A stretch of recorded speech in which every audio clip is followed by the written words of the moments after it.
నమస్కారం అండి. ప్రత్యేకంగా చాలామంది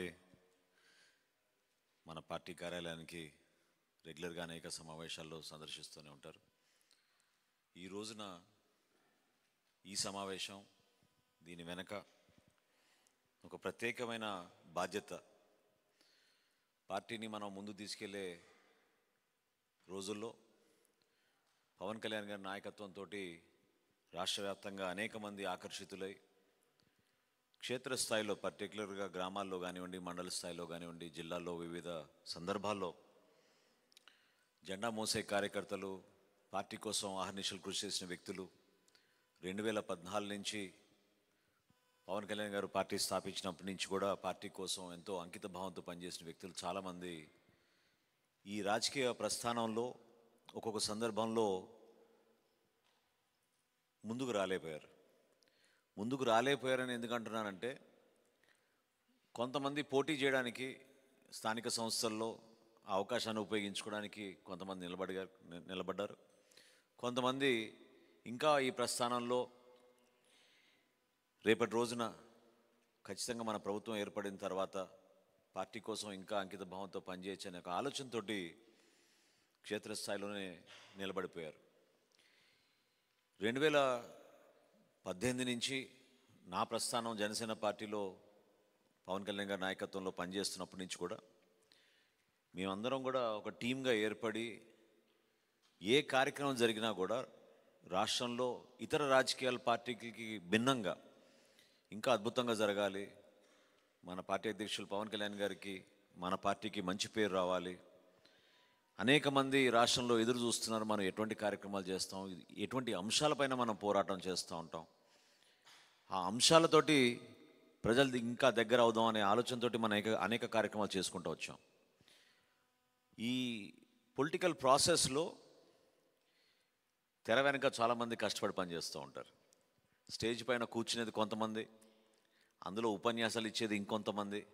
కానీ ఒక అంకిత భావంతో ఈ ప్రయాణంలో నేను వచ్చింది పవన్ కళ్యాణ్ గారి కోసం, ఆయన సిద్ధాంతాలు నచ్చి జనసేన పార్టీ ఇంకా కష్టపడి ముందుకెళ్ళాలి, ఆ ప్రయాణంలో నేను భాగస్వాముని అవ్వాలి, నేను కూడా జెండా మోసుకుని తిరగాలనుకునే వాళ్ళు లక్షల మంది ఉన్నారు మన రాష్ట్రంలో. సో ఎవరైతే గతంలో అనుకున్నారో లేకపోతే అనుకుంటా ఉన్నారో దయచేసి మీరందరూ కూడా అటువంటి భావన ఎప్పుడు కూడా మీరు తెచ్చుకోబాకండి. ప్రతి ఒక్కరిని గుర్తించడానికి ఒక ప్రయత్నం ఖచ్చితంగా మేము అందరం ఎప్పుడు కూడా చేస్తూనే ఉంటాం. పవన్ కళ్యాణ్ గారు కూడా, ఎందుకంటే మేము ఇంతమంది కలుస్తూ ఉంటాం కాబట్టి పేర్లు గుర్తుండవు, కాబట్టి ఫోటోలు తెప్పించుకుని మరి ఫోటోలు చూసి గుర్తించి పలానా జిల్లాలో పలానా మన మనిషి ఉన్నాడు, ఎప్పటి నుంచో పాపం కష్టపడ్డాడు, అతనికి మనం స్థానం కల్పించాలి, ఆయనకు అవకాశం కల్పించాలని కమిటీలు వేస్తున్నప్పుడు అనేక సందర్భాల్లో ఆయన ప్రత్యేకంగా కూర్చుని సమయం వెచ్చించి గుర్తుంచుకుని చాలామందిని ముందుకు తీసుకొస్తూ ఉంటారు. సో దయచేసి, అంటే కొంతమంది ఈరోజు దాదాపు 187 మందితోటి మనం ఈరోజు ఈ కమిటీ వేసుకోగలిగాం. నిజంగా మనం గర్వపడాలి ఈ రోజున. ఎందుకంటే రాష్ట్ర వ్యాప్తంగా కేవలం అంకిత భావంతో రేపటి రోజున సీట్ వచ్చిందా రాకపోయినా పార్టీ కోసం, పార్టీ విజయం కోసం, పార్టీ అభ్యర్థుల విజయం కోసం నేనున్నాను మీకోసం, పార్టీ కోసం అనేది నిజంగా మనస్ఫూర్తిగా మిమ్మల్ని అందరినీ కూడా ముందుగా నేను అభినందిస్తున్నాను. మనం చేయాల్సిన కార్యక్రమాలు ఈ 187 మంది కూడా ఈరోజు ఈ సమావేశానికి వచ్చిన వాళ్ళందరినీ కూడా నేను కోరేది ఏంటంటే, ఎలక్షన్ల ప్రక్రియ అనేది చాలా మారిపోయింది, ఇదివరకులాగా కాదు. ఇదివరకు ఏంటంటే సిస్టమేటిక్గా ఒక రాజకీయ ప్రాసెస్లో జరిగిపోతూ ఉండేది, ఎక్కువగా మనం దాని గురించి పట్టించుకునే వాళ్ళం కాదు. ఎక్కడ మీటింగ్ చేయాలనుకున్నా కూడా ఏర్పాటు చేసుకుంటూ ముందుకు వెళ్ళిపోయేవాళ్ళం. కానీ ఇప్పుడు నిబంధనలు ఎక్కువైపోయినాయి, అనేక శాఖల నుంచి మనం పర్మిషన్లు తెచ్చుకోవాలి. వీటితో పాటు సహజంగా మనం ప్రతిపక్షంలో ఉన్నాం కాబట్టి మనల్ని ఏదో విధంగా ఇబ్బంది పెట్టాలని పాలిస్తున్న ప్రభుత్వంలో ఉన్న పార్టీ ఖచ్చితంగా ఆలోచించి మన ఇబ్బంది పెట్టడానికి అందరికన్నా ముందు వాళ్ళు ఉంటారు. వీటిని అన్నింటినీ అధిగమించుకుని మన పార్టీ అధ్యక్షులు పవన్ కళ్యాణ్ గారి పైన ఉన్న అభిమానం, ఆయన ఎక్కడికి వెళ్ళినా కూడా ఏ విధంగా లక్షల్లో జనం వచ్చి ఆయన్ని కలవాలి, చూడాలి, ఆయన వినాలి అనే ఒక తపన ఏదైతే ఉంటుందో, ఒక్కొక్కసారి సభ నిర్వహించడానికి మనకి అది ఇబ్బందిగా ఉంటుంది.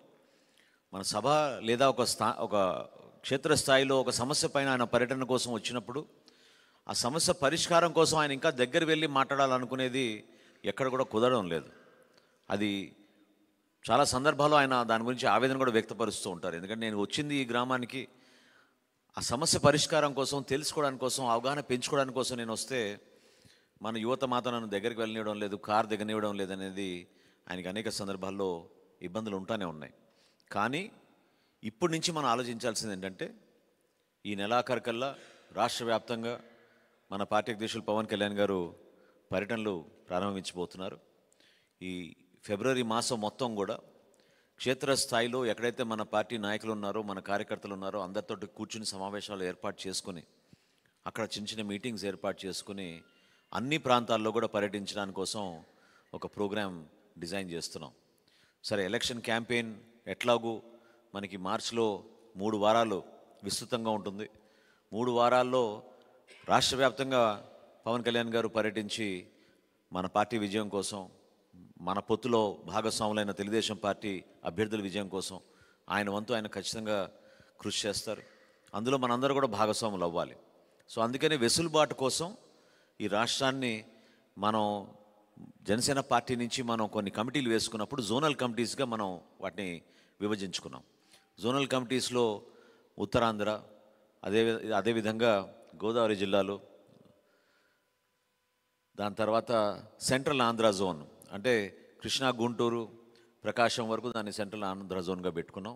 Rayalaseema zone 1 and 2గా విభజించుకున్నాం. సో ఈ ప్రక్రియలో భాగంగా ఇందాక నేను 179 అన్నాను కానీ 191 టోటల్. సో 191 మంది సభ్యులతోటి మనం చాలా లోతుగా కసరత్ చేసి చక్కటి కమిటీ మనం వేసుకోగలిగాం. సో మిమ్మల్ని అందరినీ కూడా ముందుగా దీంట్లో అభినందిస్తున్నాను. అయితే చాలామందికి మీకు గుర్తించాల్సింది ఏంటంటే కన్వీనర్ అయినంత మాత్రాన అదేదో పెద్ద పదవనో, లేకపోతే మెంబర్గా అయినంత మాత్రాన ఏదో చిన్న పదవని మాత్రం మీరు అనుకోబాకండి. ఎందుకంటే ఇప్పుడు ఉదాహరణగా శివదత్ ఉన్నాడు, ఎక్కడున్నాడు? శివదత్ ఉన్నాడు. శివదత్ మన రాష్ట్ర కార్యదర్శి, కానీ ఆయన కమిటీలో కేవలం ఒక సభ్యుడిగా ఉన్నాడు. సో మిమ్మల్ని అందరూ నేను కోరేది ఏంటంటే అది ఆలోచించి ఏ ప్రాంతానికి ఆ ప్రాంతం మన బాధ్యతలు అప్పగించుకుని చక్కటి వెసులుబాటుతోటి, సమన్వయంతోటి ఈ కమిటీని మనం ముందుకు తీసుకెళ్తే మీకు బాధ్యత అప్పచెప్పచ్చని ఒక ప్రయత్నం. దీని వెనక ఇంక వేరేది ఏం లేదు. రేపటి రోజున అన్ని ప్రాంతాలకి కేకేగానో, లేకపోతే శివదత్తో, లేకపోతే మనకి రెగ్యులర్గా కోఆర్డినేట్ చేసే డాక్టర్స్ టీమ్ కానివ్వండి, మన లాయర్స్ టీమ్ కానీ ఎక్కడికక్కడ జిల్లాల వారీగా గ్రూపులు చేసి మనం రెడీగా టీం పెట్టుకుంటే క్షేత్రస్థాయిలో మన ప్రొఫెషనలిజం, మన వర్క్, మనకు అలవాటు పూర్తి స్థాయిలో మనకి రెడీ అయిపోతాం. ఎలక్షన్ వచ్చే వరకు అంటే ఇప్పుడు మన ప్రిపరేటరీ మీటింగ్స్ చేయబోతున్నాం కాబట్టి ఫిబ్రవరి మాసంలో, మార్చి కల్లా అన్ని నియోజకవర్గాలలో 175 అసెంబ్లీ, 25 పార్లమెంట్ నియోజకవర్గాలు ఆ స్థాయిలో మనం ఎలక్షనింగ్ చేయాలి కాబట్టి విస్తృతంగా పర్యటనలు ఉంటాయి. ప్రతిరోజు 3 సభలు ఉంటాయి మన పార్టీ అధ్యక్షులు పవన్ కళ్యాణ్ గారివి. ప్రతిరోజు 3 సభలు. సో ఆ 3 సభలు అనేక ప్రాంతాల్లో ఉంటాయి. సో ఏ ప్రాంతానికి ఆ ప్రాంతం ఆ కమిటీ రెడీగా ఉండి సిద్ధంగా ఉండి మీకు ఆ బాధ్యత తీసుకుని మీరు ఆ సభ నిర్వహించాల్సిన అవసరం మీ చేతుల పైనగా ఉంటుంది. కాబట్టి మీరు కొంచెం లోతుగా దీనిపైన అధ్యయనం చేసుకుని చక్కటి ప్రణాళికతోటి మనం సిద్ధం చేసుకున్నాం. చాలా సందర్భాల్లో మన డాక్టర్స్ టీం చాలా అద్భుతంగా పనిచేశారు. ఎందుకంటే మన వారాహి యాత్ర అప్పుడు చూసాం అనేక ప్రాంతాల్లో. నిజంగా మనం అభినందించాలి వాళ్ళని. చాలా కష్టపడి చాలామంది మనకి సహాయం చేయడానికి మనస్ఫూర్తిగా అంబులెన్సులు కూడా మనకిచ్చి, ఎందుకంటే అప్పుడు ఒక సందర్భంలో సమ్మర్ సమయంలో కూడా డీహైడ్రేషన్ వలన చాలామంది పాపం పడిపోతున్నప్పుడు కూడా వాళ్ళని జాగ్రత్తగా చూసుకుని హాస్పిటల్కి తీసుకెళ్ళి ఎక్కడికక్కడ మనం వాళ్ళకి వైద్య సేవలు అందించే విధంగా మన డాక్టర్స్ టీం చాలా అద్భుతంగా పనిచేశారు. లీగల్ విభాగం మన ప్రతాప్ గారు ఉన్నారు. ఆయన కూడా రాష్ట్ర వ్యాప్తంగా పర్యటించి అన్ని జిల్లాల్లో మనకి ఈ రోజున న్యాయ విభాగం పటిష్టంగా ఉండేటట్టు, పోలీసుల నుంచి ఎక్కడ ఇబ్బంది లేకుండా, పర్మిషన్ల విషయంలో వాటిపైన మనకి పూర్తి అవగాహన వచ్చేటట్టు, ఎలక్షన్ కమిషన్తో మనం జరపాల్సిన సంప్రదింపులు, ఏ విధంగా మనం పర్మిషన్స్ తీసుకోవాలి, ఏం చేసుకోవాలి, అవన్నీ కూడా ప్రతాప్ గారు మీకు ఎక్స్ప్లెయిన్ చేస్తారు. అదేవిధంగా మన కేకే గారు, ఆయన లాజిస్టిక్స్ విషయంలో మీ అందరికీ తెలుసు, ఎక్కడ మీటింగ్ జరిగినా, ప్రెసిడెంట్ గారి పర్యటన ఎక్కడున్నా కూడా కేకే గారు వారి టీం అంతా కూడా మనకి చాలా అద్భుతమైన సపోర్ట్ చేశారు. మనకి నిజంగా ఈ 5 years నుంచి చాలా దే హ్యావ్ రియలీ, ఒక విధంగా చెప్పాలంటే మనకి కంఫర్ట్ ప్రొవైడ్ చేయగలిగారు వాళ్ళు. మనకున్న ఒత్తిడిలో పాపం వాళ్ళు అనేక సందర్భాల్లో, చాలా సందర్భాలు వాళ్ళకి రూమ్లు ఉండవు కానీ మనకి రూమ్లు ఉంటాయి. సో వాళ్ళకి అనేక సమస్యలు ఉన్నా కూడా వాటిని అన్నింటినీ అధిగమించుకుని ప్రోగ్రామ్ సక్సెస్ అవ్వాలనే తపనతో పనిచేసిన వ్యక్తులు ఈ టీం అందరినీ కూడా. సో కేకే గారిని, వాళ్ళ టీం అందరినీ కూడా నేను మనస్ఫూర్తిగా నేను ఈ సందర్భంగా అభినందిస్తున్నాను. కొత్తగా మనం ఫామ్ చేసింది చాలా బాగా సక్సెస్ అయింది. మనకి ఏంటంటే మన వాలంటీర్ వ్యవస్థ. ఇదేంటంటే మనం ప్రైవేట్ సెక్యూరిటీ మనం హైర్ చేసుకుంటున్నాం, పోలీస్ సెక్యూరిటీ కూడా మనకు వస్తుంది. కానీ డెడికేటెడ్ మన జన సైనికులు ఎవరైతే పవన్ కళ్యాణ్ గారికి రక్షణగా నిలబడాలి, సభ విజయం కోసం మా వంతు మేము కృషి చేయాలని చాలామంది ఒక తపనతోటి ముందుకు వస్తున్నప్పుడు ఒక స్ట్రక్చర్ తీసుకొచ్చి మనం ప్రతి నియోజకవర్గంలో, ప్రతి సభలో, వారాహి యాత్ర జరుగుతున్న ప్రతి ప్రాంతంలో కూడా శివదత్తు వాళ్ళ టీము చాలా బాగా వాలంటీర్ వ్యవస్థ చాలా బాగా చేయగలిగారు.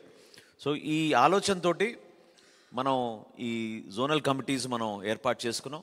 2024 ఎలక్షన్లో మీ ద్వారా మీరు వారధులుగా నిలబడి మన పార్టీకి విజయం వచ్చేటట్టు, మన ప్రభుత్వంలో ఒక ఉన్నతమైన స్థానం మనం కల్పించుకునే విధంగా మీరందరూ కూడా కృషి చేయడానికి ఇది ఒక అద్భుతమైన అవకాశం. మీ అందరికీ కూడా నేను చెప్పగలిగేది ఏంటంటే, ఇన్ని రోజులు మీరు పాపం పార్టీ కోసం నిలబడ్డారు, పవన్ కళ్యాణ్ గారి కోసం నిలబడ్డారు. సమయం వచ్చింది.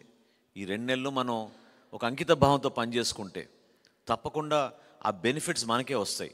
రేపటి రోజున మనం పార్టీలో అనేక పదవులు అనుభవించిన వాళ్ళు, ఇన్ని రోజులు అనుభవించని వాళ్ళు కూడా ఒక అవకాశం కల్పిస్తున్నాం, మీకు బాధ్యత కల్పిస్తున్నాం.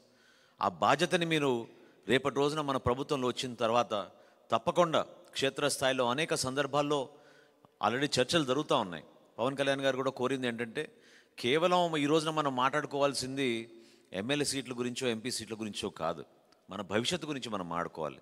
ఈ రాష్ట్ర ప్రజలకు మనం ఏం చేయగలుగుతాం, ఎటువంటి కార్యక్రమాలు తీసుకొద్దాం, ఒక ఉమ్మడి ప్రణాళిక, ఒక మంచి మేనిఫెస్టో, అన్ని ప్రాంతాలకి న్యాయం జరిగే విధంగా మనం ఒక పెట్టుబడులు తీసుకొచ్చే విధంగా, యువతకు ఉపాధి కల్పించే విధంగా వీటిని అన్నింటినీ దృష్టిలో పెట్టుకుని రేపటి రోజున మనకు అహర్నిశలు కృషి చేసిన మన కార్యకర్తలకు కూడా స్థానిక సంస్థల ఎన్నికల్లో కూడా మనకి ఇదే వెసులుబాటు, ఇదే సర్దుబాటు ఉంటుంది.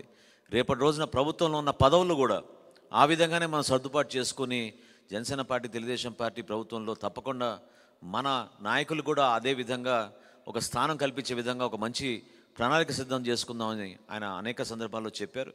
అదేవిధంగా న్యాయ విభాగం నుంచి కూడా వాళ్ళు జిల్లా స్థాయిలో మన మెంబర్షిప్ విషయంలో కూడా చాలా అండగా నిలబడ్డారు. ఎక్కడైతే మనకి యాక్సిడెంట్స్ జరుగుతున్నాయో ఇమ్మీడియట్గా వాళ్ళు కూడా ఎఫ్ఐఆర్ రిజిస్ట్రేషను, అదేవిధంగా పోస్ట్ మార్టం రిపోర్ట్స్ కానివ్వండి, డెత్ క్లెయిమ్స్ కానివ్వండి, యాక్సిడెంట్ విషయంలో తీసుకురావాల్సిన డేటా కానివ్వండి, వీటన్నిటిలో కూడా మనకి క్షేత్రస్థాయిలో పాపం వాళ్ళు పార్టీ కోసం అహర్నిశలు కృషి చేసిన వ్యక్తులు. సో వీటన్నిటిని దృష్టిలో పెట్టుకుని రేపటి రోజున అనేక న్యాయ విభాగంలో కూడా అనేక పదవులు ఉంటాయి, వాటి గురించి నేను ప్రస్తావించకూడదు కానీ మీటింగ్లో. బట్ షేరింగ్ అనేది మనం కంపల్సరీగా చేయాలి. మన కోసం ఎవరైతే పనిచేస్తారో వాళ్ళకు కూడా ఒక ఉన్నత స్థానం మనం కల్పించాలనే ఆలోచనతోటి పవన్ కళ్యాణ్ గారు ఆలోచించి మా చర్చల్లో అనేక సందర్భాల్లో మాట్లాడుతున్నాను. అది కూడా మీ దృష్టికి తీసుకొస్తాను అన్నాను. చాలామంది పెద్దలు మన ఈ కార్యక్రమం వెనక ఆలోచన ఏంటని మీకు అర్థం అవ్వడానికి ఒక్కొక్క విభాగం మీకు ఎక్స్ప్లెయిన్ చేస్తారు. కన్వీనర్స్, కో కన్వీనర్స్కి ఈ బుక్లెట్ అనేది మనం ఈరోజు రిలీజ్ చేసాం. మీ అందరు కూడా ఈ కాపీ ఇస్తాం అనమాట. దీంట్లో ఏ విధంగా మనం పర్మిషన్స్ తీసుకోవాలి, వాటి నమూనాలు అన్నీ కూడా ఉన్నాయి. ఇప్పుడు రేపు రోజున పవన్ కళ్యాణ్ గారు ఖచ్చితంగా హెలికాప్టర్ మార్గంలో వస్తే హెలికాప్టర్ పర్మిషన్స్ ఎక్కడ తీసుకోవాలి, ఎవరి దగ్గర అప్లై చేయాలి, ఆ ఫార్మాట్స్ అన్నీ కూడా ఒక స్లైడ్ చూపిస్తారా? ఒక్క స్లైడ్ చూపించండి ఫార్మాట్ది. నెక్స్ట్ స్లైడ్ ఒకటి చూపించండి. సో ఈ బుక్లెట్లో మీకు ఎవరికి కూడా ఇబ్బంది కాకుండా వర్డ్ ఫార్మాట్లో మీకు సాఫ్ట్ కాపీ కూడా మీకు అందిస్తారు. సో ఏ ప్రాంతానికి ఆ ప్రాంతం మీరు స్థానిక డిఎస్పీ గారికి, కలెక్టర్ గారికి మనం పెట్టుకోవాల్సిన పర్మిషన్స్ అన్నిటి కూడా ఇమ్మీడియట్గా మీకు ఇట్లా ఈ ఫార్మాట్ ఉంటుంది. మన ప్రెసిడెంట్ గారి ప్రోగ్రామ్ మీరంతా ఈ డేట్ ఇది ఫిలప్ చేసుకుని పలానా చోట ప్రోగ్రామ్ ఉంది, పలానా తేదీన, ఆ విధంగా మేము పర్మిషన్ కోసం అప్లై చేసుకుంటాం. ఎస్పీ గారికి పెట్టిన లెటర్ ఒకటి, హెలికాప్టర్ తేదీ ఓకే ఇది. సో చాలా క్రిటికల్ ఏంటంటే, మొన్న మేము తెలంగాణ ఎలక్షన్లో నోటీస్ చేసాం, ప్రోగ్రామ్ అంతా ఖరారు అయిపోతుంది, అంతా రెడీ అవుతుంది, రేపు పొద్దున 3ంటికి మనం మీటింగ్కి వస్తున్నాం అనగానే సడన్గా వాళ్ళు రియలైజ్ అయిందంటే హెలికాప్టర్ పర్మిషన్ తీసుకోలేదని. హెలికాప్టర్ పర్మిషన్లు చాలా ఉంటాయి, ఎందుకంటే మనం ఫైర్ ఆఫీసర్ పర్మిషన్ తీసుకోవాలి, కలెక్టర్ పర్మిషన్ తీసుకోవాలి, ఆర్ఎండ్బి పర్మిషన్ తీసుకోవాలి, దానికి బ్యారికేడ్ కట్టాలి, హెలిప్యాడ్ జాగ్రత్తగా ఉందా లేదా చెక్ చేయించుకోవాలి, ఈ సర్టిఫికెట్లు అన్నీ రావాలి. సో ఒక్క హెలికాప్టర్ పర్మిషన్కే మీకు దాదాపు 4-5 పర్మిషన్లు కావాలి. సో ఇవన్నీ ఏంటంటే ప్రెసిడెంట్ గారి ప్రోగ్రామ్ ఖరారైనట్టు మీకు సమాచారం రాగానే మీరందరూ కూడా దయచేసి ఈ బుక్లెట్ తీసుకుని దీంట్లో ఉన్న ప్రొఫార్మా ఫార్మాట్ ఉపయోగించుకుని ఇమ్మీడియట్గా కన్వీనర్స్ కో కన్వీనర్స్ మీ రెస్పాన్సిబిలిటీ ఏంటంటే మీరు మన టీంని అంతా కూడా అలర్ట్ చేసుకుని ఇందులో కూడా మనం can you go back to the first slide మన zonal committees please just go back to the first slide. ఇందులో కూడా కమిటీస్ ఎట్లా వేసామంటే మన ప్రాంతానికి ఉన్న జిల్లాల్లో మళ్ళీ మీ అందరికీ కూడా ఉదాహరణకి ఇప్పుడు మన బుజ్జి ఉన్నాడు రాజోల్ నుంచి. సో కోనసీమ ఏరియాలో మనకు మనిషి ఉండాలి, యాక్టివ్గా చూసుకోవాలి అనే ఆలోచనతో అట్లా చేసాం అనమాట. So responsibilities are being given on those basis. ఇప్పుడు మీరు చూసారంటే కన్వీనర్స్ కానీ కో కన్వీనర్స్ కానీ మెంబర్స్ కానీ మన న్యాయ విభాగం నుంచి కానీ మన డాక్టర్ సెల్ నుంచి కానీ వీళ్ళందరికీ కూడా ఆ ప్రాంతాల వారీగా డివైడ్ చేసుకున్నాం. సో దట్ రేపటి రోజున ఒకే రోజు సపోజ్ 2 మీటింగ్స్ ఉన్నాయనుకోండి, తూర్పుగోదావరి జిల్లాలోనూ 2 మీటింగ్స్ ఉంటాయి. ఛాన్స్ చాలా ఎక్కువ, ఎందుకంటే పెద్ద జిల్లా కాబట్టి. సో 2 మీటింగ్స్ ఒకే జిల్లాలో ఉన్నప్పుడు ప్రెసిడెంట్ గారి మీటింగ్స్ మీరు సబ్ డివైడ్ అయిపోయి ఎక్కడ టీమ్స్ అందుబాటులో ఉండాలనే ఉద్దేశంతో ఆ విధంగా చేసాం. ఇంకో విషయం ఏంటంటే దయచేసి ఇదేదో మళ్ళీ మీరు మా జిల్లాలోకి ఎందుకు వచ్చారో నీకేం సంబంధం నాకేం సంబంధం అనేది కాకుండా ఇది రాష్ట్ర వ్యాప్తంగా మనం ప్రెసిడెంట్ గారి కోసం చేసుకునే కార్యక్రమం కాబట్టి ఏ ప్రాంతం అయినా సరే, ఇప్పుడు ఉత్తరాంధ్రలో విశాఖపట్నం వాళ్ళు శ్రీకాకుళం వెళ్తారు, శ్రీకాకుళం వాళ్ళు విజయనగరంకి వస్తారు, విజయనగరం వాళ్ళు అవసరం అనుకుంటే అక్కడ ప్రోగ్రామ్ లేదనుకుంటే ఈస్ట్ గోదావరికి వచ్చి ఈస్ట్ గోదావరిలో కూడా మీకు హెల్ప్ చేయడానికి మనం అందరం కూడా టీమ్గా ఒక రెస్పాన్సిబిలిటీ తీసుకుని మనం పనిచేసుకునే విధంగా మనం సిద్ధమవుదాం. దీంతోపాటు పొలిటికల్గా మిమ్మల్ని అందరినీ నేను కోరేది ఏంటంటే హరిప్రసాద్ గారు చెప్తారు మీకు నెక్స్ట్ మాటల్లో, దయచేసి అందరినీ కలుపుకోండి. ఎందుకంటే ఖచ్చితంగా పాలిటిక్స్లో ఎక్కువగా ఈగో ఇష్యూస్ ఉంటాయి. ఎవరికి ఏం పదవులు ఉన్నాయి, మీకేంటి ఇక్కడ సందర్భం ఏంటి అనేది. డయాస్ విషయంలో చాలా స్ట్రిక్ట్గా ఉంటున్నాం, ఎందుకంటే ప్రెసిడెంట్ గారు చాలా క్లియర్గా చెప్పారు. స్పీచ్ ఇచ్చేటప్పుడు డిస్టర్బెన్స్ జరుగుతుంది, వెనకాల ఎవరు నిల్చోకూడదు, అనవసరంగా కొంతమంది మాట్లాడుతూ ఉంటారు. ఇవన్నీ ఏంటంటే మనకి టైం ల్యాగ్, ఎందుకంటే హెలికాప్టర్ ఎట్టి పరిస్థితిలో కూడా 4:45, 5 o'clock కల్లా టేక్ ఆఫ్ అయిపోవాలి. లేకపోతే నెక్స్ట్ ప్రోగ్రామ్కి మనం నెక్స్ట్ డే ప్రోగ్రామ్కి మళ్ళీ అందుకోలేం. దయచేసి మీరు అర్థం చేసుకోవాలి, ఈ టైం కన్స్ట్రెయింట్స్ ఉంటాయి. ఎక్కడికక్కడ మినిట్ టు మినిట్ ప్రోగ్రామ్ మనం ఫాలో అవ్వగలిగితేనే రోజుకి 3 ప్రోగ్రాంలు చేయగలుగుతాం. అంతేకాని కొంచెం దారిలో ఇక్కడ ఆపుదాం, పలానా చోట మనం ప్రెసిడెంట్ గారిని తీసుకెళ్దాం, లేకపోతే రోడ్ షో చేద్దాం, కొన్ని ఒత్తిళ్లు సహజం. క్యాండిడేట్లు అనేది ఎవరో ఒకరు పాపం రిక్వెస్ట్ చేసుకుంటూ ఉంటారు.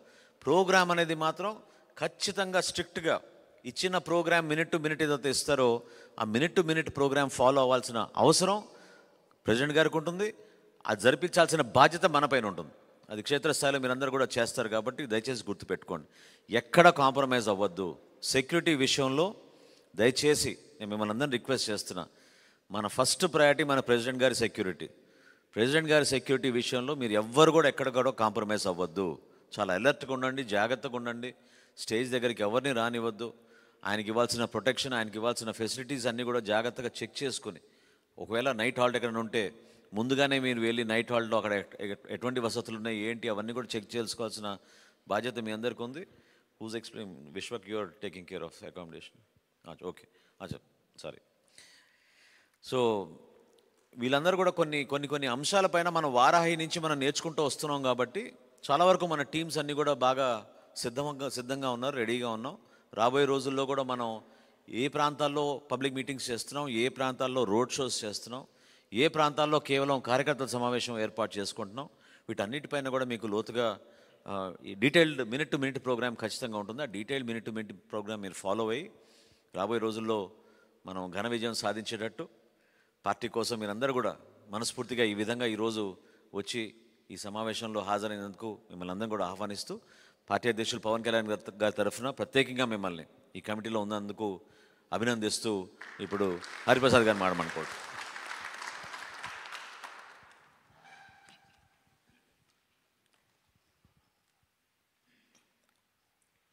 పిఎస్సి చైర్మన్ శ్రీ మనోహర్ గారికి, వేదిక మీద ఉన్నవారికి, వేదిక ముందు ఉన్నవారికి అందరికీ నా హృదయపూర్వక నమస్కారాలు. ఈ కమిటీల ఏర్పాటు ముఖ్య ఉద్దేశం సూక్ష్మంగా మనోహర్ గారు చెప్పారు. నాకు తెలిసినంత వరకు 2 అంశాలు ఇందులో ఇమిడి ఉన్నాయి.